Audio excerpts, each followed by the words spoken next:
Après avoir installé le logiciel, lorsque vous double-cliquez dessus, sur l'icône qui s'affiche au bureau, vous arrivez directement sur cette interface, sur cette première interface. Et là, vous avez déjà dans le menu de gauche, vous avez le groupe créer un projet qui est déjà activé par défaut.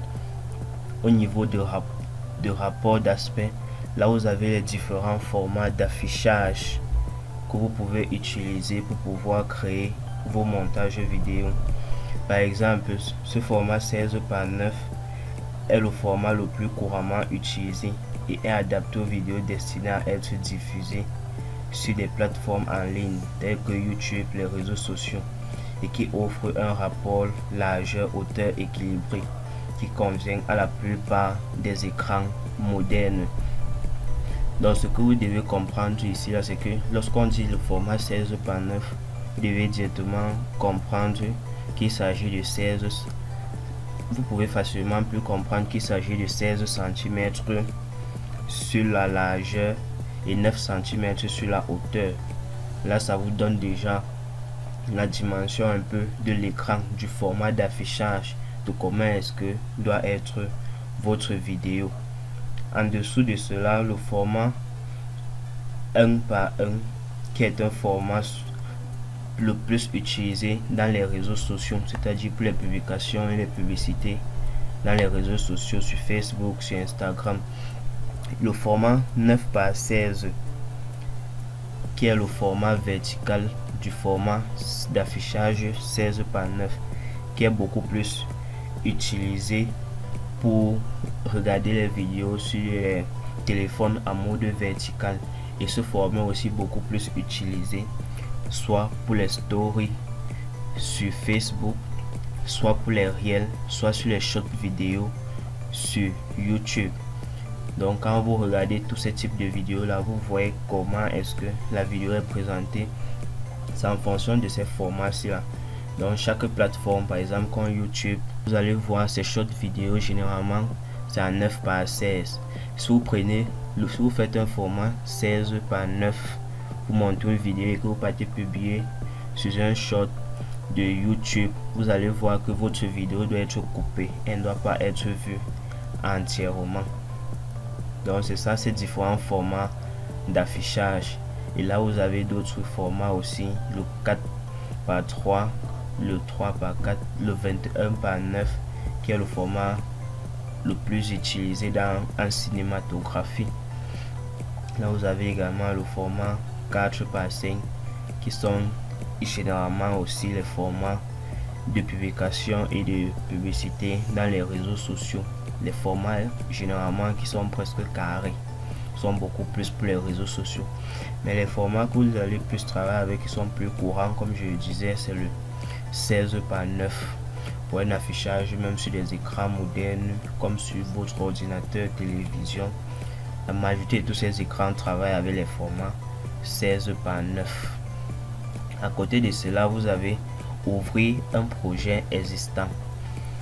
Lorsque vous cliquez sur ouvrir un projet existant, là ça vous propose de sélectionner un projet que vous avez déjà eu à travailler avec le logiciel et que vous avez sauvegardé dans le but de pouvoir venir modifier ultérieurement. Et là vous avez le bouton nouveau projet. Lorsque vous cliquez ici là, ça vous ramène directement sur l'interface de personnalisation du montage vidéo, donc du montage vidéo proprement dit. Là vous avez le recadrage automatique.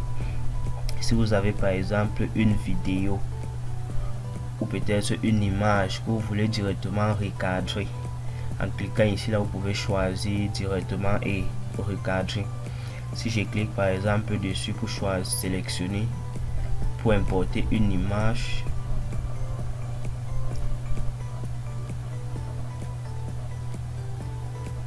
là je m'en vais chercher une image.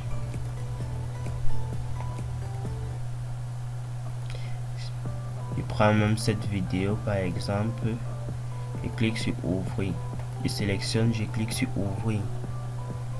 Et une fois que ça m'ouvre entièrement la vidéo.